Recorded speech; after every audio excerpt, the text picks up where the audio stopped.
حضرت عثمان رضی اللہ تعالیٰ عنہ مدینہ منورہ کے کسی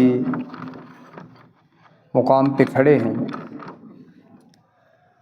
پاس حضرت فاروق رضی اللہ تعالیٰ عنہ کا گزر ہوتا ہے۔ حضرت عمر رضی اللہ تعالیٰ عنہ فاروق حضرت عثمان غنی رضی اللہ تعالیٰ عنہ کو السلام علیکم کہتے ہیں۔ حضرت عمر رضی اللہ تعالیٰ عنہ کو محسوس ہوا کہ حضرت عثمان غنی رضی اللہ تعالیٰ عنہ نے ان کے سلام کا جواب نہیں دیا، گزر گئے۔ ملاقات حضرت ابوبکر رضی اللہ تعالیٰ عنہ سے ہوئی تو حضرت عمر رضی اللہ تعالیٰ عنہ نے فرمایا کہ ابوبکر رضی اللہ تعالیٰ عنہ، میرا گزر حضرت عثمان غنی کے پاس سے ہوا ہے، میں نے ان کو سلام کہا لیکن انہوں نے میرے سلام کا جواب نہیں دیا۔ یہ امت کا بہترین گروہ اور بہترین جماعت تھے۔ فَإِنْ آمَنُوا بِمِثْلِ مَا آمَنْتُمْ بِهِ فَقَدِ اهْتَدَوْا۔ مجھے اور آپ کو حکم یہ ہے کہ اس جماعت کی پیروی کریں، اس جماعت کے سلیقے اور طریقے کے مطابق اپنے ایمان کو لانے کی کوشش کریں۔ اللہ رب العزت نے میرے اور آپ کے ایمان کی کسوٹی اور پرکھ صحابہ اکرام کے ایمان کو قرار دیا ہے۔ ان کے دل قدورتوں سے پاک ہیں، ان کے دل نفرتوں سے پاک ہیں، ان کے دل حسد سے پاک ہے۔ یہ اپنے لیے جو پسند کرتے ہیں اپنے دوسرے مسلمان بھائی کے لیے بھی اسی کو ترجیح دیتے ہیں۔ امت کا یہ گروہ اس اسلام کی بنیاد تھا اور یہ گروہ اتنا مضبوط تھا، انہوں نے جو اللہ اور اس کے رسول سے وعدہ کیا اس وعدے میں سچے تھے، سچے تھے۔ یہ اسلام کے اتنے بڑے وفادار تھے کہ اللہ رب العزت نے ان کی قربانیوں کو دیکھ کے، ان کے ایمان کو دیکھ کے رضی اللہ عنہم ورضوا عنہ ان کے لیے فرمایا کہ میں ان پہ راضی ہوں اور یہ مجھ سے راضی ہیں۔ حضرت ابوبکر رضی اللہ تعالیٰ عنہ کو جب شکایت کی حضرت فاروق رضی اللہ تعالیٰ عنہ نے کہ عثمان غنی نے میرے سلام کا جواب نہیں دیا، تو حضرت ابوبکر رضی اللہ تعالیٰ عنہ نے اپنے اس مسلمان بھائی کی اس شکایت کو سنا تو دوسرے مسلمان بھائی کے لیے عذر تلاش کیا۔ فرمایا فاروق آپ نے سلام کہا، ممکن ہے کہ حضرت عثمان غنی کسی پریشانی کے اندر ہوں، وہ سلجھن اور پریشانی کے اندر مشغول ہوں، انہیں آپ کے سلام کا علم ہی نہ ہوا۔ حضرت عمر رضی اللہ تعالیٰ عنہ نے خاموشی اختیار کی، کچھ وقت گزرا۔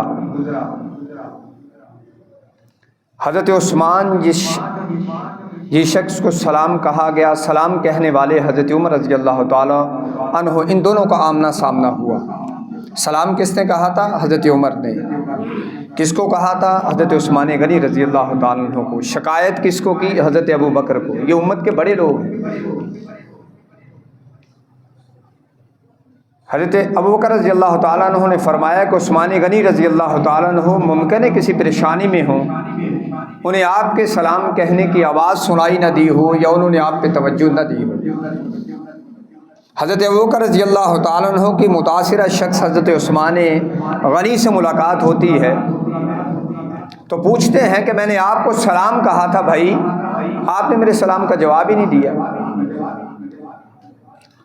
حضرت عمر رضی اللہ تعالیٰ عنہ کو حضرت عثمان غنی رضی اللہ تعالیٰ عنہ نے جواب دیا کہ میں کسی الجھن اور پریشانی میں تھا، مجھے پتہ ہی نہیں کہ آپ میرے پاس سے گزرے ہیں۔ یہ عہد نبوی صلی اللہ علیہ وآلہ وسلم کے بعد عہد صحابہ کا دور ہے، صحابہ اکرام کا یہ دور ہے۔ امام مالک نے اس حدیث کو موطأ امام مالک کے اندر نقل کیا ہے۔ اس حدیث کو تھوڑا سا غور سے دیکھیں، اس پہ غور و خوض کریں تو ہمیں تعلق بچانے کے لیے عذر تلاش کرنے والا ایک معاملہ نظر آتا ہے۔ اور دوسری بات جو ہمیں سمجھ آتی ہے وہی ہمارے آج کا موضوع ہے کہ بعض اوقات ہم لوگوں کے رویوں سے، ہم لوگوں کے انداز سے، ان کے طرز زندگی سے، ان کے ملاقات کے طریقے سلیقے سے ان کی گفتگو سے کوئی نتیجہ نکال لیتے ہیں، کسی غلط فہمی میں مبتلا ہو جاتے ہیں، اور پھر ہم اپنے تعلقات کی بنیاد اس غلط فہمی اور اس غلط رائے پہ رکھتے ہیں۔ پہلے ہم غلط فہمی میں مبتلا ہوتے ہیں، پھر اپنے بنے ہوئے تعلقات کو اس غلط فہمی پہ رینیو کرتے ہیں، دوبارہ چیک کرتے ہیں کہ کیا مجھے اس کے ساتھ چلنا چاہیے کہ نہیں چلنا چاہیے۔ مثلاً اگرچہ یہ بدگمانی کے بارے میں بھی مثال دی جا سکتی ہے کہ میں کسی ایسے شخص سے ملاقات کرتا ہوں جو میرا دوست ہے، بظاہر وہ پریشان سا دکھائی دیتا ہے، میں پوچھتا ہوں بھائی خیریت سے؟ وہ کہتا اللہ کا شکر ہے، میں ٹھیک ہوں۔ میں تھوڑی دیر کے بعد دوبارہ پوچھتا ہوں آپ کسی الجھن میں ہیں، پریشانی میں؟ وہ کہتا نہیں اللہ کا شکر میں ٹھیک ہوں۔ میں ان سے کہتا ہوں آپ مجھ سے کچھ چھپا رہے ہیں؟ کہتا بھائی کچھ بھی نہیں چھپا رہا، میں ٹھیک ہوں۔ اچھا آپ مجھے بتانا نہیں چاہتے، تو میں نے کوئی دسنا نہیں چاہتا؟ او نہیں بھائی میں ٹھیک ہوں۔ چلو نہیں دسنا تو نہ دس، ہم بھی آپ کو اپنی بات نہیں بتایا کریں گے۔ بیا ہی نہیں، ہم کسی دکان پہ بیٹھے ہیں، وہاں سے کوئی روزانہ نماز پڑھنے کے لیے یا اپنے گھر جانے کے لیے گزرتا ہے، وہ مجھے روزانہ سلام کر کے جاتا ہے۔ آج میرے پاس سے گزرا، اس نے سلام نہیں کیا، پھر گزرا پھر سلام نہیں کیا، پھر گزرا پھر سلام نہیں کیا، ہوں 3 باری ہو گئے نے میں نے سلام نہیں کیتا۔ یہ مطلب آپ یہ دل سے میرے بارے کھوٹ آ۔ اور بھائی ممکن ہے زندگی کی اتنی الجھن ہے، اتنی پریشانیاں، اتنے مسائل، اتنے مصائب ہیں، یہ کسی الجھن میں پھرا ہو، لیکن میں نے وہاں سے نتیجہ یہ اخذ کیا کہ اب اس کے معاملات میرے ساتھ استوار نہیں ہے، اس کے معاملات مجھ سے بہتر ہے نہیں ہے۔ غلط فہمی کسی کو بھی ہو سکتی ہے، بعض اوقات انسان کو اپنے بارے میں غلط فہمی ہو سکتی ہے، جس طرح انسان خوش فہمی میں مبتلا ہو سکتا ہے، اس طرح غلط فہمی میں بھی مبتلا ہو سکتا ہے۔ ثابت بن قیس بن شماس صحابی رسول کا نام ہے، نماز پڑھتے ہیں، نماز پڑھ کے نکل جاتے ہیں۔ اللہ کے پیارے پیغمبر علیہ السلام اپنے صحابہ کرام کا خیال فرماتے تھے۔ کبھی عشاء کے وقت پوچھا بے زید ہے، ثابت ہے، قیس ہے، جو قریب ہوتے وہ تو دکھائی دے دیتے، بعض اوقات کوئی صحابہ کرام دکھائی نہ دیتے، عشاء کے وقت پوچھ لیتے، فجر کے وقت پوچھ لیتے۔ تو ایک دن آپ صلی اللہ علیہ وآلہ وسلم نے پوچھا ثابت بن قیس دکھائی نہیں دیتے، کسی کو علم ہے ان کے بارے میں؟ ایک شخص نے کہا میں نے اللہ کے پیارے پیغمبر علیہ السلام ان کا گھر دیکھا ہے، میں آج جاؤں گا ان کا پتہ کروں گا، وہ تندرستی کے ساتھ ہیں، صحت عافیت کے ساتھ ہیں۔ گئے، پوچھا ثابت خیریت سے ہیں؟ اللہ کے پیارے پیغمبر علیہ السلام آپ کو یاد فرما رہے تھے۔ پوچھا جی اللہ کا شکر ہے خیریت سے ہوں۔ نہیں پھر بھی کوئی بات تو ہوگی، آپ اللہ کے پیارے پیغمبر علیہ السلام کی مجلس میں تشریف فرما نہیں ہوتے؟ کہا اصل میں ہوا یہ کہ قرآن مجید کی آیت نازل ہوئی ہے یا ایھا الذین آمنوا لا ترفعوا اصواتکم فوق صوت النبی، کہ ایمان والو اپنی آوازوں کو اللہ کے نبی کی آواز سے بلند نہ کرو۔ اگر تم نے اپنی آواز کو اللہ کے پیارے پیغمبر علیہ السلام کی آواز مبارک سے بلند کر دیا تو کہیں ایسا نہ ہو تمہاری عمر بھر کی نیکیاں رائگاں ہو جائیں، ضائع ہو جائیں۔ اب بعض لوگ قدرتی طور پہ بلند آواز کے مالک ہوتے ہیں، وہ ادھر بولتے ہیں اسپیکر کے بغیر تو دروازے کے باہر آواز جاتی ہے۔ کچھ لوگ بڑی سلولی بولتے ہیں، آہستہ آہستہ بولتے ہیں کہ وہ بلند بھی بولیں تو یہ سامنے ستون تک ان کی آواز نہیں جائے گی۔ تو یہ قدرتی طور پہ فطرتی طور پہ بلند آواز کے مالک تھے۔ اب صحابی رسول نے یہ بات سنی تو پریشان تو ہو گئے کہ واقعی یار ان کی دلیل تو بڑی وزنی ہے کہ میری آواز کا والیوم ان کی آواز کے والیوم سے کہیں بلند نہ ہو جائے۔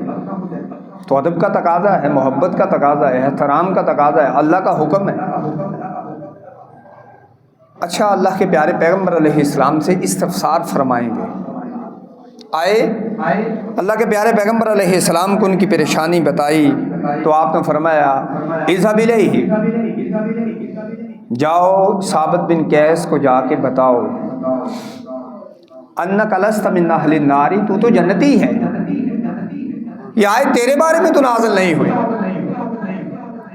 جس طرح انسان کو خوش فہمی ہو سکتی اپنے بارے میں، اسی طرح انسان کو غلط فہمی بھی اپنے بارے میں ہو سکتی، اس طرح غلط فہمی لوگوں کے بارے میں بھی ہو سکتی ہے۔ ایک تیسرا واقعہ سماعت فرمائیے۔ اللہ کے پیارے پیغمبر علیہ السلام مسجد نبوی کے باہر کھڑے ہیں، رات کی تاریکی ہے، مغرب عشاء کے کوئی وقت ہوگا، رات کی تاریکی میں اللہ کے پیارے پیغمبر علیہ السلام کھڑے ہیں، اور آپ نبی مکرم صلی اللہ علیہ وآلہ وسلم اعتکاف کی حالت میں ہے، حالت اعتکاف میں دروازے پہ کھڑے ہیں، ایک عورت نبی صلی اللہ علیہ وآلہ وسلم کے ساتھ کھڑی ہے، باتیں کر رہے ہیں، قریب سے دو آپ کے شاگرد، دو آپ کے امتی، دو آپ کے صحابی گزرے، آپ صلی اللہ علیہ وآلہ وسلم نے ان سے ارشاد فرمایا الا رسلکما، انہی قدموں پہ واپس آؤ، یعنی جیسے کہتے ہیں الٹے قدموں پہ واپس آنا، کہ جیسے جلدی جلدی آگے نکلو ایسے جلدی جلدی پھرتی سے واپس اور میری بات سنو۔ وہ دونوں صحابہ کرام واپس آئے، اللہ کے پیارے پیغمبر علیہ السلام نے ارشاد فرمایا یہ ہویئی کی بیٹی ہے، صفیہ اس کا نام ہے، اور یہ مجھ محمد کی بیوی ہے۔ ہویئی کی بیٹی ہے، صفیہ اس عورت کا نام ہے، اور یہ مجھ محمد کی بیوی ہے۔ صحابہ اکرام نے فرمایا اللہ کے پیارے پیغمبر علیہ السلام ہمیں کون سی غلط فہمی ہو سکتی تھی کہ آپ ہمیں وضاحت فرما رہے ہیں۔ آپ صلی اللہ علیہ وآلہ وسلم نے ارشاد فرمایا بات ایسے نہیں ہے، بات یہ ہے کہ جس طرح انسان کے جسم میں خون چلتا ہے، اس طرح شیطانی سازشیں اور شیطانی قافلے اور شیطانی کوششیں بھی اسی طرح چلتی ہیں۔ تم تو مجھے اپنا نبی مانتے ہو، ممکن ہے کوئی تم سے یہ بات کر، یعنی آپ کی حدیث کا یعنی آگے مفہوم ہم سمجھ سکتے ہیں، یہاں پہ حدیث مکمل ہے کہ تمہارے جسم میں جس طرح خون چلتا ہے، جس طرح خون دوڑتا ہے، اسی طرح شیطانی طاقتیں بھی تمہارے جسم میں اسی طرح دوڑتی ہیں۔ اب ہم ان تین واقعات کو ذہن میں رکھیں، بہت سے بڑوں کے فیصلوں پہ ہم تبصرہ کرتے ہیں، وہ ہمارے اپنے گھر کے بڑے بھی ہو سکتے ہیں، ہمارے اپنے علاقے کے بڑے بھی ہو سکتے ہیں، ریاست کے بڑے بھی ہو سکتے ہیں، لیکن ہمیں بعض اوقات حقیقت کا ادراک اور علم نہیں ہوتا۔ ہمیں حقیقت کا ادراک اور علم، آپ یہ سمجھ سکتے ہیں، کہہ سکتے ہیں کسی خبر کی مکمل معلومات نہ ہونے کی وجہ سے انسان جس پوزیشن میں جاتا ہے وہ پوزیشن غلط فہمی کی پوزیشن ہے۔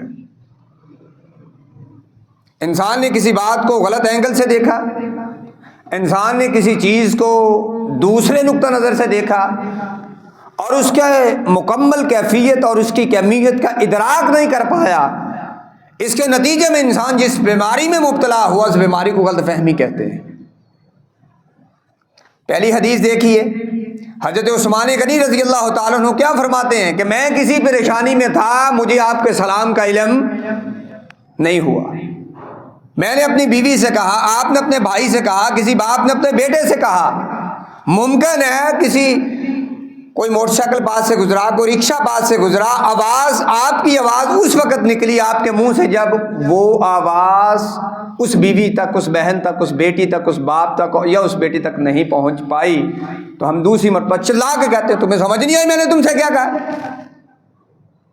ہمارے دہرانے میں کیا ہے، وہ تعلق بچ سکتا ہے، ہم کسی کو تعلق کو توڑنے پہ قادر ہیں، ہم کسی تعلق کو ختم کرنے پہ قادر ہیں بظاہر، لیکن اسے جوڑنے میں کتنا وقت لگے گا، اور جڑنے کے بعد ہمارے اندر شاید اتنی صلاحیت نہ ہو کہ ہم اس تعلق کو بچا سکیں۔ اس لیے جو رشتے ہمارے پاس موجود ہیں انہیں غلط فہمیوں کی نظر کر کے ہم تباہ کرنے کی کوشش نہ کریں۔ ہم کسی غلط خبر کی وجہ سے، ہم کسی اپنے اندازے کی غلطی کی وجہ سے، ہم اپنے فہم کی غلطی کی وجہ سے اپنے معاملات میں خرابی پیدا کرنے کے خود ذمہ دار ہیں۔ اگر کبھی معاملہ بن جاتا ہے، قرآن مجید کا اصول کیا ہے؟ ان جاءکم فاسق بنبأ فتبینوا، تمہارے پاس کوئی خبر لے کے آنے والا خبر لے کے آتا ہے، فتبینوا، تو پہلے اسے ٹٹولو، اسے پرکھو، کہیں ایسا نہ ہو کہ وہ خبر ہی غلط ہو، کہیں ایسا نہ ہو کہ AI کے دور میں وہ تصویر ہی غلط ہو، کہیں ایسا نہ ہو کہ وہ معلومات ہی خود جنریٹ کی گئی ہوں۔ دیکھیں اللہ کے پیارے پیغمبر علیہ، ہم تو سنسی پھیلانے والے ہیں نا، ہم تو خبر بنانے والے لوگ ہیں، ہم تو ایسا سسپینس کا ماحول پیدا کرتے ہیں کہ لوگ تجسس میں پڑ جائیں، حالانکہ ولا تجسسوا، جاسوسیوں میں نہ پڑو۔ جتنا بندہ جاسوسی میں جائے گا، جتنا بندہ تجسس کی طرف جائے گا، اتنا پریشان ہوتا رہے گا، اتنا انسان اپنا آرام، یعنی وہ آرام سے دور جاتا جائے گا۔ اس لیے تجسس میں نہ جائیں۔ اگر کہیں وضاحت طلب کرنی پڑتی ہے، باپ ہے، باپ کے کچھ فیصلے انسان کو سمجھ نہیں آتے، بھائیوں کے کچھ فیصلے سمجھ نہیں آتے، بیوی کی کسی رائے سے آپ کا اختلاف ہو سکتا ہے، خاوند کی کسی رائے سے آپ کا اختلاف ہو سکتا ہے، اب وضاحت طلب کر سکتے ہیں کہ بھئی یہ کیا ہوا۔ جس سینیریو میں وہ لے کے جائے گا، جو ماحول وہ آپ کو بتائے گا، وہ خبر ٹھیک ہوگی۔ اگر اللہ کے پیارے پیغمبر علیہ السلام اپنے صحابی سے فرماتے ہیں کہ یہ حیی کی بیٹی ہے، صفیہ اس کا نام ہے، میری یہ بیوی ہے، آپ کی شان کم نہیں ہوئی بلکہ آپ کی شان میں اضافہ ہوا، تو وضاحت کر دینے سے میری اور آپ کی شان بھی کم نہیں ہوتی۔ میں خامد ہوں، میں کیوں بتاؤں تجھے، میں کیوں وضاحت کروں اس کی، آپ کو میری بات پہ یقین نہیں ہے۔ دستار کے ہر پیج کی تحقیق ہے لازم، ہر صاحب دستار معزز نہیں ہوتا، یہ قرآن مجید کا اصول ہے۔ ان جاءکم فاسق بنبأ فتبینوا، اگر تمہارے پاس کوئی خبر آئے، اگر تمہارے پاس کوئی خبر لے کے آنے والا خبر لے کے آ جاتا ہے، تو بعض اوقات اس کی تصدیق انسان کو بہت سے غلط فیصلوں سے بچا دیتی ہے۔ اس لیے اپنے آپ کو وضاحت کرنے کی ضرورت پڑے یا لینے کی ضرورت پڑے تو اپنے آپ کو غلط فہمیوں سے بچائیے۔ غلط فہمیوں کی وجہ سے تعلقات ٹوٹ جاتے ہیں، رشتے بیگانے بن جاتے ہیں، اپنے بیگانے بن جاتے ہیں، آپ کے بہت سے محبت کرنے والے آپ سے دور چلے جاتے ہیں، اور انسان کے بس میں نہیں رہتا کہ انسان ان دور جانے والوں کو اپنے قریب لے آئے۔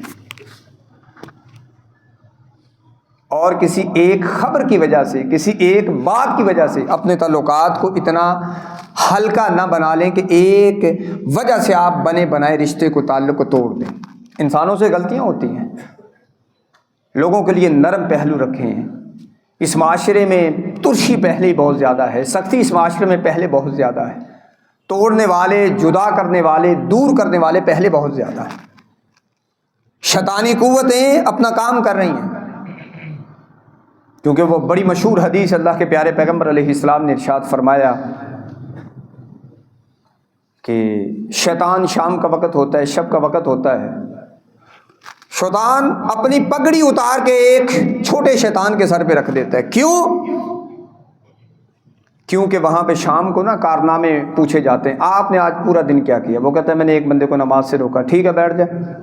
تو نے کیا کیا؟ اسے نفلی روزہ رکھنا تھا، میں نے نفلی روزے سے روک دیا۔ بیٹھ جا بیٹھ جا بیٹھ جا۔ تو نے کیا کیا بھائی؟ وہ جی میں نے ایسے کر دیا کہ ایک بچے سے اس کے باپ کو گالی دلوا دی۔ بیٹھ جا، تو بھی بیٹھ جا، ابھی تو پیچھے ہے۔ ایک اور کھڑا ہوتا ہے، بڑے دنوں سے لگا تھا جی، بڑی کوشش کر رہا تھا جی، لیکن آج میں اپنے مقصد میں کامیاب ہو گیا۔ کیا ہوا؟ دو چاہنے والوں کو الگ کر دیا، دو محبت کرنے والوں کو جدا کر دیا، یہاں تک کہ میرا یہی کارنامہ ہے، میں لوگوں کو دور کرنے کی کوشش کرتا رہتا ہوں، یہاں تک کہ آج میں نے میاں بیوی میں طلاق بھی دلوا دی۔ بڑا شیطان اٹھتا ہے، اپنے سر کا پکڑ اتارتا ہے، اسے کہتا ہے قریب آ، اس سے معانقہ کرتا ہے اور اس کے سر پہ رکھ دیتا ہے کہ تو بندے نے پتاڑا کام کیتا ہے۔ اس لیے رشتوں کو توڑنے کی بڑی کوششیں ہوتی ہیں، اپنے آپ کو ان چھوٹی چھوٹی الجھنوں میں ڈال کے اپنے رشتوں کو تباہ کرنے کی ضرورت نہ کریں۔ اور جیسے میں نے کہا وضاحت دینی پڑتی ہے تو دے لیں، خبر آئے تو اس کی تصدیق کر لیں، اور کبھی یوں بھی کریں کہ اللہ سے دعا کریں، اللہم علمنی علما نافعا، یا اللہ مجھے ایسی معلومات دے جو نفع مند ہے، نفع مند معلومات مجھ تک پہنچے، نفع مند علم مجھ تک پہنچے۔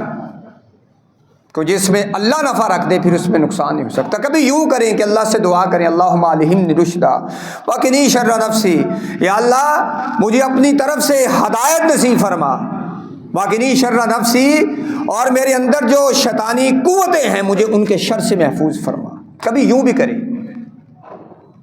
کہ ہم اپنی دعاؤں میں اپنے لیے خیر مانگے کہ یا اللہ ہم میرے اندر جتنے لشکر دوڑ رہے ہیں مجھے لوگوں سے دور کرنے کے لیے، دراریں ڈالنے کے لیے، یا اللہ میرے ان لشکروں کو تو قبضہ رکھتا ہے ان پہ، ان لشکروں کی قوتوں سے مجھے محفوظ کر دے۔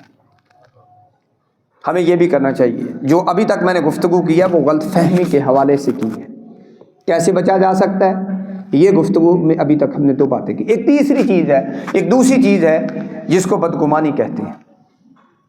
بدگمانی غلط فہمی کے نتیجے میں پیدا ہوتی ہے۔ آپ نے کسی شخص کو ایک مرتبہ آزمایا، میں نے یہاں پہ کوئی زید نامی آدمی نہ ہو، میں نے زید نامی بندے سے ایک مرتبہ 10 روپے مانگے، 10,000 مانگا ادھارا، میرا دوست ہے۔ اب اللہ کا کرنا ایسا ہوا وہ پریشان بڑا ہے، مجھے دینا بھی چاہتا ہے لیکن اس کی پاکٹ منی میں 10,000 روپے، اس نے 2-4 دوستوں سے پوچھا کہ بھائی 10,000 روپے چاہیے، قاری صاحب نے مانگے ہیں۔ کوشش کے باوجود وہ بیچارہ مجبور تھا، مجھے 10,000 روپے نہیں دے سکا، یا کوئی اور بات میں نے اس سے کہہ دی وہ نہیں کر سکا، کوشش کے باوجود بھی۔ میں نے پھر کبھی زندگی میں ضرورت پڑی، پھر میں نے اس سے کہہ دیا۔ اللہ کا کرنا ایسا ہوا کہ وہ اس وقت بھی اس پوزیشن میں نہیں ہے کہ میری انسانی اعتبار سے بندہ جتنی سی سپورٹ کر سکتا وہ اتنی سپورٹ بھی نہیں کر سکا۔ میں نے 30 مرتبہ پھر کسی وقت میں کہہ دیا، اب وہ 30 مرتبہ بھی میری اتنی سپورٹ نہیں کر سکا جتنی اسے کرنی چاہیے۔ تو میں نے کہا اچھا ٹھیک ہے، اسی دہاروں کے کام تے ٹائم تے کام آئے تھے، یہ ساڑھے کام ہے، آج کے بعد بھی خلاص۔ میں نے یہ فیصلہ کیا کہ آج کے بعد اس سے تعلقات مکمل ختم۔ اس کو کہتے ہیں بدگمانی۔ بدگمانی کا یعنی دل کے ساتھ ہے تعلق، اور غلط فہمی کا دماغ کے ساتھ ہے، کیونکہ غلط فہمی معلومات کی عدم دستیابی یا کم معلومات کی وجہ سے ہوتی ہے۔ بدگمانی پھر ان غلط معلومات یا کم معلومات پہ ایک فیصلہ ہوتا ہے۔ اب بدگمانی سے بھی ہمیں منع کر دیا گیا، ایاکم والظن، بدگمانیوں سے بچو۔ اور یہ جو قرآن مجید کی میں نے سورہ حجرات کی 12 نمبر آیت پڑھی، اللہ رب العزت فرماتے ہیں یا ایھا الذین آمنوا اجتنبوا کثیر من الظن، بدگمانیوں سے بچو۔ اکثر بدگمانیاں گناہ ہیں۔ ہم لوگوں سے تعلق بچانے کے لیے عذر تلاش کریں، ممکن ہے وہ مجبور ہو، وہی طریقہ جو سلف صالحین کا حضرت ابوبکر رضی اللہ تعالیٰ عنہ نے کیا فرمایا تھا، ممکن ہے حضرت عثمان غنی کسی پریشانی میں کھڑے ہوں، عمر ایسا نہیں ہے، عثمان ایسا نہیں ہے، عثمان تو اچھا انسان ہے، ممکن ہے وہ کسی پریشانی میں کھڑے ہوں، اور جب حضرت عثمان غنی سے پوچھا گیا تو انہوں نے بھی یہی جواب دیا کہ میں کسی غلط فہمی میں تھا، یعنی میں کسی پریشانی میں تھا جس کی وجہ سے آپ کو غلط فہمی ہو گئی۔ دوسری چیز جو ہمارے معاملات کو خراب کرتی ہے اس کو کہتے ہیں بدگمانی۔ کوئی بندہ نہیں ٹھیک ہی یار، میں بڑی بڑی آزمایا، میں بڑی دفعہ ایسے کیا، یہ بندہ ٹھیک نہیں ہے۔ اللہ کے بندو، اگر وہ بندہ ٹھیک نہیں ہے، ممکن ہے ہم نے اس سے وضاحت نہ لی ہو، بھائی پہلی مرتبہ، دوسری مرتبہ، تیسری مرتبہ، 3 مرتبہ آپ نے میری سپورٹ نہیں کی، اس کا دکھ بھی تو بیٹھ کے سنیں، ممکن ہے وہ آپ سے زیادہ دکھی ہو۔ ایک معروف واقعہ سندن تو مجھے اس کا علم نہیں ہے کہ حضرت علی رضی اللہ تعالیٰ عنہ سے کسی شخص نے قرض مانگا، دوست تھے، سندن تو مجھے اس کا علم نہیں ہے، لیکن ایک معروف واقعہ ہے، کچھ کتاب والوں نے ذکر کیا ہے۔ تو حضرت عثمان غنی رضی اللہ تعالیٰ عنہ پریشان ہو گئے، رونا شروع کر دیا۔ تو پوچھا بھائی اگر میری سپورٹ نہیں کر سکتے، مدد نہیں کر سکتے تو وہ یہ پریشان کیوں ہو گئے؟ فرمایا اس لیے پریشان ہو گیا ہوں کہ میں تیرے ساتھ رہتا ہوں، تیری پریشانی کو سمجھ نہیں پایا۔ بعض اوقات انسان اپنے سینوں میں درد چھپا کے پھر رہے ہوتے ہیں، تکلیفیں چھپا کے پھر رہے ہوتے ہیں، اس لیے بھی کہ انسانوں کا مزاج اور عادتیں ہیں کہ اگر کسی کو کسی کی پریشانی کا علم ہو جاتا تو استہزاء بھی کرتے ہیں، مذاق بھی کرتے ہیں، ٹھٹھا بھی کرتے ہیں۔ اس لیے اللہ کے پیارے پیغمبر علیہ السلام کی آیت مبارکہ پہ ایک دعا کیا کرتے تھے، اللہم انی اعوذ بک من شماتۃ الاعداء، یا اللہ میں ایسی تنگی کی کیفیت سے تیری پناہ میں آتا ہوں کہ جب میرے دشمن میری اس تنگی پہ ہنسنا شروع کر دیں۔ یہ بھی ایک اذیت کی حالت ہوتی ہے، اس لیے بھی لوگ درد چھپا کے پھرتے ہیں۔ ہم کسی میت کو کندھا دینے کو تو ثواب سمجھتے ہیں کہ جنازہ پڑھیں گے، جب تک کندھا نہیں دیں گے تو جنازے کا ثواب نہیں ملیں گے. وہاں پہ تو 4 لوگوں کے کندھوں کی ضرورت ہوتی ہے، لیکن زندگی کے پہیہ چلانے کے لیے کسی بیوی کو آپ کے خامند کے اس پرامن اور محبت کرنے والے کندھے کی ضرورت ہے تاکہ یہ گھر بچ جائے. اور کسی دکھی خامند کو کبھی بیوی کے محبت بھرے کندھے کی ضرورت ہوتی ہے کہ وہ دکھوں کا مارا ہوا باہر سے، ستایا ہوا باہر سے آتا ہے، اسے محبت کرنے والی جب دلاسا دیتی ہے، پیار دیتی ہے تو گھر کا پہیہ چل جاتا ہے. کبھی کسی بھائی کو بھائی کی ضرورت ہوتی ہے، صرف آپ کے چند لمحے، چند اچھے بول، میٹھے بول اس تعلق کو بچانے میں کام آ سکتے ہیں. کبھی آپ کے پڑوسی دکاندار کو آپ کے محبت بھرے لفظوں کی ضرورت ہوتی ہے تو آپ اس کو دلاسا دے دیں. آپ کے اس دلاسا دینے سے کیا ہوگا؟ اور کچھ بھی نہیں کر سکتے تو مسلے پہ آپ کبھی بیٹھ کے دعا کر دیں، میرے مولا میں تیرے اس فقیر بندے کی، کمزور بندے کی، مجبور بندے کی مدد نہیں کر سکتا، تو قادر ہے میرے اللہ اس کی مدد فرمائی. یہ تو ہم کر سکتے ہیں. آج کی گفتگو میں جو تیسری بات ہے وہ حسد کے حوالے سے ہے. حسد اس معاشرے کو توڑ رہا ہے. حسد ہے کیا؟ زوال نعمت اللہ، اس کے پاس جو ہے اللہ کرے وہ چھن جائے، اس کو حسد کہتے ہیں. یہ امید رکھنا کہ اس کے پاس جو ہے وہ چھن جائے. اس کے پاس دولت بھی ہو سکتی ہے، اس کے پاس کسی سوسائٹی میں اچھا گھر بھی ہو سکتا ہے، اس کے پاس ایک وفادار بیوی بھی ہو سکتی ہے، اس کے پاس کوئی تابع فرمان اولاد بھی ہو سکتی ہے، اس کے پاس اس کے اچھے دوست بھی ہو سکتے ہیں، اس کے پاس کوئی عہدہ اور رتبہ بھی ہو سکتا ہے، اس کے پاس کوئی ملازمت یا اچھا کاروبار بھی ہو سکتا ہے، اس کے پاس حسن خوبصورتی بھی ہو سکتی ہے، اس کے پاس اچھے سسرال بھی ہو سکتے ہیں، اچھے ننہال ددہال بھی ہو سکتے ہیں. اگر کوئی ہم میں سے، یا یوں سمجھے، میں مثال دینے کے لیے کہتا ہوں، اللہ نہ کرے مجھ پہ یہ وقت آئے کہ اگر میں سمجھوں کہ میرا یہ رشتہ دار اس نعمت سے محروم ہو جائے تو اس کا مطلب ہے کہ میں حاسد ہوں، اور اس نیت کو حسد کہا جاتا ہے. ان الحسد یاکل الحسنات کما تاکل النار الحطب. اس امت کے اکثر لوگوں کو اس بات کا علم نہیں ہے کہ میرے اور آپ کے مربی نے فرمایا ہے کہ حسد نیکیوں کو یوں کھا جاتا ہے جس طرح آگ لکڑیوں کو کھا جاتی ہے. کبھی میں اللہ سے دعا کروں، یا اللہ مجھے حاسد نہ بنا. یہ جو ہر نماز کے بعد قل اعوذ برب الناس، قل اعوذ برب الفلق پڑھنے کی تلقین ہے، یہ کیا ہے؟ من شر حاسد اذا حسد. یا اللہ میں نہیں بچ سکتا، مجھے اپنے اور بیگانے کی پہچان اور پرکھ نہیں ہے، میرے مولا من شر حاسد اذا حسد، مجھے حاسدوں کے حسد سے بچا دے. یہ تلقین ہے. فجر کے بعد 3 مرتبہ، مغرب کے بعد 3 مرتبہ، رات کو سوتے وقت 3 مرتبہ. یہ دونوں صورتیں کیوں پڑھنی ہیں؟ اس لیے پڑھنی ہے کہ مجھے اپنے اور پرائے کی پہچان اور پرکھ نہیں. میں اس مالک سے کہتا ہوں کہ لوگوں کی انگلیاں، لوگوں کے دل تیری 2 انگلیوں کے درمیان ہے. یا اللہ ان کے دلوں کو میرے لیے اگر پھیرنا ہے تو محبت سے پھیرنا، ان کی نفرتیں مجھ تک نہ پہنچانا، ان کے دلوں کو میرے بارے میں قدورتوں سے پاک کرنا. من شر حاسد اذا حسد. یہ دعاؤں کا اہتمام کریں تاکہ ہم لوگوں کے حسد سے، لوگوں کے حقد سے، لوگوں کے بغض سے، لوگوں کے کینے سے بچ سکیں. لوگوں کی نعمتوں کے چھن جانے کی امید، طلب، خواہش کو حسد کہا جاتا ہے. اپنے آپ کو اس حسد سے بچائیے، وگرنہ نمازی ہونے کے باوجود کہیں ایسا نہ ہو کہ ہماری نمازیں بار الہ میں قبول نہ ہوں، ہمارے صدقات اللہ کی بارگاہ میں قبول نہ ہوں، ہمارے روزے اللہ کی بارگاہ میں قبول نہ ہوں. اور اس کا حل کیا ہے؟ اگر آپ کو علم ہے کہ یہ حاسد ہے، بعض اوقات علم ہو جاتا ہے، بہت بڑی بڑی نعمتیں ہیں، آپ حسد سے بچنے کے لیے ان کو چھپا بھی سکتے ہیں. دوسرا حل یہ ہے کہ اللہ کی پناہ میں جائے، من شر حاسد اذا حسد. تیسرا حل یہ ہے کہ حاسدین پہ خرچ کریں. یہ بات آپ کو سمجھ نہیں آئے گی، یہ آپ کے اینگل کے الٹ اینگل پہ جا کے میں بات سمجھانے کی کوشش کر رہا ہوں. حاسدین پہ خرچ کریں. آپ کے پاس اچھی سواری ہے، وہ آپ کی اچھی سواری سے سٹتا ہے، اس نے ملتان جانا ہے، آپ نے بھی جانا ہے، تو 10 منٹ آدھے گھنٹے کا فرق ہے، آپ اس کے ساتھ اپنا ٹائم میچ کر لیں، قربانی دیں. آپ کے بہو بیٹی نے ساتھ جانا تھا، بہو بیٹی کو ڈراپ کر دیں، کل لے جانا ان کو. آپ کو پتا ہے اس سے بھی اس فنکشن میں جانا ہے، ولیمے پہ جانا ہے، شادی پہ، اسے کہیں بھائی آج ہم اکٹھے چلیں گے، بٹھائیں اپنی گاڑی میں، قربانی دیں اس کے لیے. آپ کے قریب آئے گا، آپ کی باتیں سنے گا، آپ اسے محبت سے بات کریں گے، اس کی وہ جو نفرت ہے وہ دبنی شروع ہو جائے گی، دبتے دبتے وہ مٹنی شروع ہو جائے گی. ہم حاسدین کو چھوڑ دیتے ہیں. اللہ دے حوالے کرتا ہے انہوں نے. کیوں بھائی؟ انسان ہے. اللہ کے حوالے کا مطلب ہے اللہ کی پناہ میں جائیں, اس سے دعا کریں کہ ان کے شر سے ہمیں بچا. لیکن وہ انسان تو ہے نا, رائے تو کسی کی بھی غلط ہو سکتی ہے, بیماری تو کسی میں بھی ہے, بیماروں کو چھوڑ دیا جاتا ہے. ان کو ہاسپٹل کے اندر لے جا کے, اسپتال کے اندر لے جا کے علاج کروایا جاتا ہے. آپ ان کے قریب جائیں, ان سے محبت کریں, محبت بانٹیں. یہ ہو نہیں سکتا کہ آپ دائیں ہاتھ سے پھول دے رہے ہیں اور وہ آپ کو پتھر بانٹیں, ایسے نہیں ہو سکتا.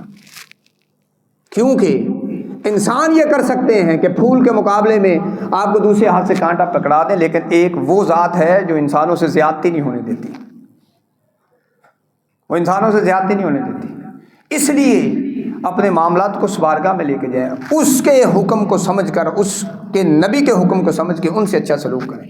آپ نے پتھر مارنے والوں کے لیے کیا, پتھر بندہ سوکھا جا مار دیتا, دعائیں نہیں کی یا اللہ ان کو ہدایت دے دے, یہ مجھے سمجھ نہیں پاتے, ان کو سمجھنے کی توفیق دے دے. ایسے ہوا کہ نہ ہوا؟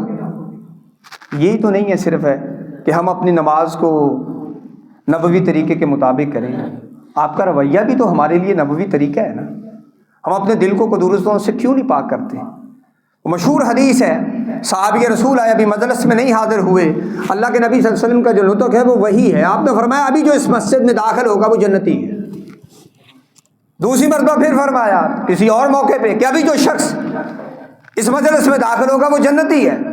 پھر کچھ دن گزرے, پھر فرمایا جو ابھی شخص مجلس میں داخل ہوگا وہ جنتی ہے.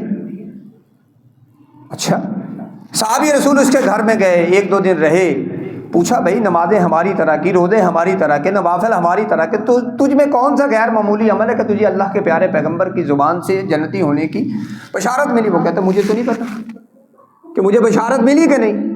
اس سے کہا پتہ نہیں مجھ میں کیا ہے, لیکن ایک خوبی مجھ میں ہے کہ میں لوگوں کے بارے میں اپنے دل کو صاف رکھتا ہوں, لوگوں کی قدورتیں اپنے سینوں میں نہیں پالتا. میرا اس شہر عداوت میں بسیرا ہے کہ جہاں لوگ, میرا اس شہر عداوت میں بسیرا ہے کہ جہاں لوگ سجدوں میں بھی لوگوں کا برا سوچتے ہیں. بدقسمتی ہے. اپنے سینوں کو پاک کریں. زیادتی کی ہے بھلا دیں, چھوڑ دیں, اللہ آپ کو سکون دے دے گا, اللہ آپ کی طبیعت کے اندر آسانیاں پیدا فرما دے گا. حسد سے اپنے آپ کو دور کریں. پوچھا کہ اللہ کے پیارے پیغمبر علیہ السلام دنیا کا بہترین صدقہ کیا ہے؟ بڑے غور سے سننا, میں نے کیا کہا؟ حاسدین پہ خرچ کریں. پوچھا اللہ کے پیارے پیغمبر علیہ السلام دنیا کا بہترین صدقہ کیا ہے؟ پتہ کیا فرمایا؟ جو شخص جو جتنی تجھ سے نفرت کرتا ہے اس پہ اتنا زیادہ محبت سے خرچ کرو, اللہ اس کے دل سے قدورتیں دور کر دے گا, اور دنیا کا بھی یہ بہترین صدقہ ہے. ہم چھوڑ دیتے ہیں. ایسے لوگوں کی مجلس میں نہیں جانا. سمجھائیں, ان کے قریب جائیں, وہ آپ کو سمجھیں گے, آپ کے قریب بیٹھیں گے, محبت کی باتیں سنیں گے. امید ہے میرا اللہ ان کے دلوں کے اندر نرمی پیدا فرما دے گا.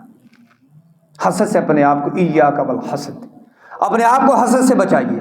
آج کی گفتگو کی جو آخری بات ہے, منٹ میرے پاس, میں 8 کہہ رہا ہوں, منٹ ویسے 3 رہتے, 8 منٹ میں کوشش کروں گا بات کو مکمل کروں. چوتھی بات جو ہمارے معاملات کو خراب کرتی ہے, جو ہمارے گھروں کو تباہ کرتی ہے, تعلقات کو توڑتی ہے, وہ بڑی اہم بات ہے. میں اور آپ اس سے ڈائریکٹلی انڈائریکٹلی متاثر ہیں. یہ میری بہنیں اس بات کا غصہ نہ کریں, اسلام ایک مرد کی بھی تربیت کرتا ہے, ایک عورت کی بھی تربیت کرتا ہے. ہوا یہ کہ ہم جب اپنی بیوی لے کے آنے لگے, اپنے بچے کی بہو لے کے آنے لگے, تو ہم سے غلطی ہوئی. غلطی یہ ہوئی کہ ہم نے دیندار عورت کا انتخاب نہیں کیا. ہم نے دیندار عورت کا انتخاب, یہ ہم سے غلطی ہوئی بھائی. کیونکہ اللہ کے پیارے پیغمبر علیہ السلام نے فرمایا کہ عورت سے 4 وجہ سے نکاح کیا جاتا ہے. عورت سے 4 وجہ سے نکاح کیا جاتا ہے. اس کے مال کی وجہ سے, اچھی فیملی ہے جی, شادی کر لیں, ساڑھے پوتوں نے سوکھ ہوئے گا, کھاندے پیندے لوگ جی, دھی بیاہ دی کچھ نہیں ہوں, پیسہ تو ہوئے گا نا کوئی, باقی چھڈو. پہلی وجہ. سنپ, خوبصورتی دوسری وجہ. خوبصورت ہے بچہ, وہ یہ بھی کام کا, کچھ نہیں ہوتا, خوبصورت ہے بچی, خوبصورت ہے, کر لیں. نمازی ہے, سوال کرتے ہیں کبھی؟ روزے دار ہے, سوال کرتے ہیں کبھی؟ اللہ اور اس کے رسول کی متبع ہے کہ نہیں ہے؟ سوال کیا کبھی؟ غور کیا کبھی؟ تیسری وجہ حسب، نسب، خاندان میں شادی کرنی ہے بس، دیندار ہو تب بھی، نہ دیندار ہو تو۔ میں بہت سے رشتوں کا واقف ہوں، بچیاں ماشاءاللہ دیندار ہیں، چاچے کرے بیاہ ماں وہ بیچارے مدرسے دا پڑھن میں نہیں دیں، نہیں پڑھن دینا جی۔ قرآن مجید سادہ الفاظ میں نہیں پڑھے، سمپل سے الفاظ میں نہیں پڑھے تو ترجمے کے ساتھ کیا پڑھنا ہے؟ اور بچیاں تفسیر پڑھ رہی ہیں، ان کو بھی روک دیا کہ نہیں جی نہیں، وہ کسی کے گھر میں نہیں جانے دینا، یہ نہیں کرنا، مدرسے میں نہیں جانا جی، یہ مسئلہ ہے، یہ مسئلہ ہے، کرنی برادری میں، یہ وجہ۔ چوتھی وجہ دین کی وجہ سے رشتے کرنا، اور پھر آپ نے فرمایا فاظفر بذات الدین، اگر کامیابی چاہتے ہیں تو دین کے ساتھ وابستہ رہیں، اس بچے سے اپنی بچی کا نکاح کرے جو دیندار ہے، نمازی ہے، دیندار ہے، روزے دار، زیادتی کرنے والا نہیں، اس بچی سے نکاح کریں، اس بہو کو اپنے گھر میں لے کے آئیں، اس بیوی کو اپنے گھر میں لے کے جو دیندار ہے۔ ہوتا کیا ہے آپ کے علم میں ہے، فرعون نے یہ بات کہی کہ جو بھی بچہ پیدا ہوگا اس کو مار دیا جائے گا، یہی ہوا تھا جی، ایسے ہی ہوا تھا۔ اس کے گھر کے سامنے سے، محل کے سامنے سے ایک صندوق کے اندر سے بچہ نکلا۔ اب اصول کیا ہے، قانون کیا ہے ملک کا، کہ کوئی بھی بچہ زندہ نہیں بچے گا۔ بچے کو اٹھایا گیا، اب یہ بچہ کل کا نبی ہے، آپ حسن کی جو بھی تعریف کر لیں، نبی اس حسن کی تعریف سے زیادہ خوبصورت ہے، جو بھی حسن کی تعریف کر لیں، کسی کا بھی آپ کال اٹھا لیں کہ حسین ایسا ہوتا ہے، تو انبیاء اس حسن کے معیار اور کسوٹی سے زیادہ حسین ہوتے ہیں۔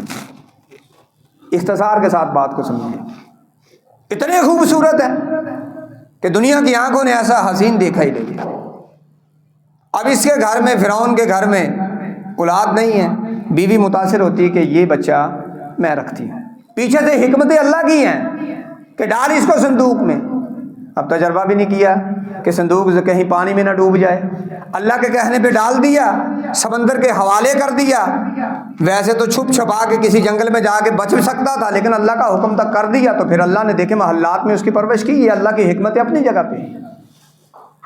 بچہ بچہ کیوں بچا؟ قانون کیا ہے ملک کا کہ بچے کیا ہوں گے؟ قتل۔ کس نے کہا تھا؟ کس نے کہا کہ ہم نے اس کو قتل نہیں کرنا؟ فرعون کی۔ مطلب یہ ہوا کہ ہمارے معاملات میں عورت کا کچھ نہ کچھ حصہ ہے۔ اگر ایسے آپ کہیں گے جی میں نے غیر مسلم کی مثال دے دی ہے، اب ایک مسلمان کی مثال دے دیتا۔ ابو طلحہ کا نام سنا ہوگا آپ نے، صحابی رسول ہے، انہوں نے شادی کی آخر کی کسی عورت سے، عورت نے ایک ہی شرط رکھی کہ میں شادی کروں گی لیکن شرط ایک ہے، تو کافر ہے، اپنا کفر چھوڑ، اسلام قبول کر، اور یہ اسلام قبول کرنا حق مہر ہوگا۔ بڑا وقت گزر گیا، اب اس کو یہ بات سمجھ نہیں آتی، کہتا نہیں میں شادی بھی تجھ سے کروں گا، مسلمان بھی نہیں ہوں گا۔ کرتے کرتے اس عورت کی یہ آفر اتنی مضبوط تھی، یہ دعویٰ اتنا مضبوط تھا کہ ابو طلحہ مسلمان ہوئے اور اسی عورت سے نکاح ہوا۔ مطلب یہ ہے کہ عورت اگر اپنے فیصلے منوانے پہ آ جائے تو اپنے فیصلے منواتی ہے۔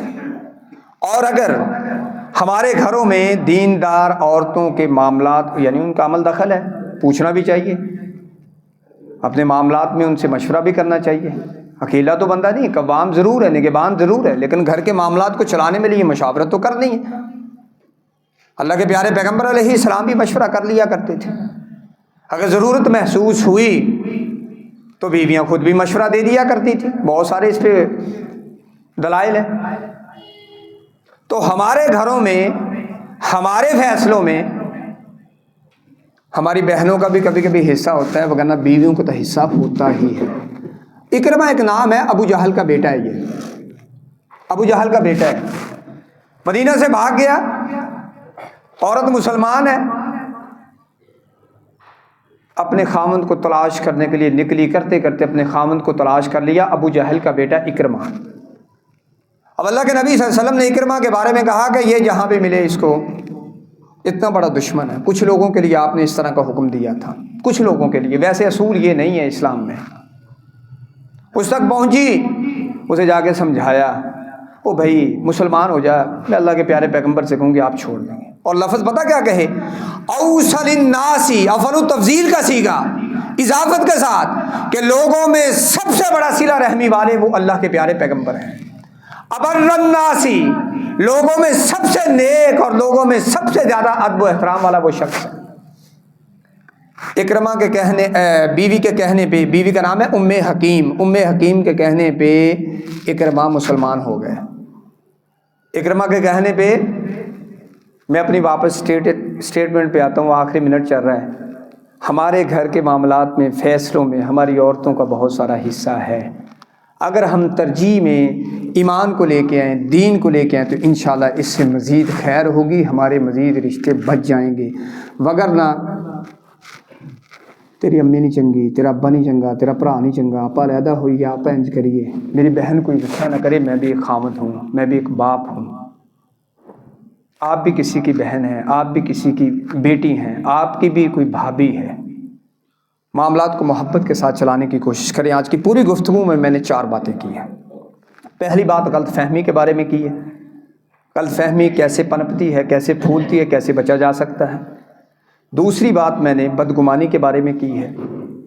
تیسری بات میں نے حسد کے بارے میں کی ہے. اور چوتھی بات ہمارے جو فیصلہ سازی میں جو اہم ایک رول اور اہم ایک کردار ہے اس حوالے سے ذکر کی ہے.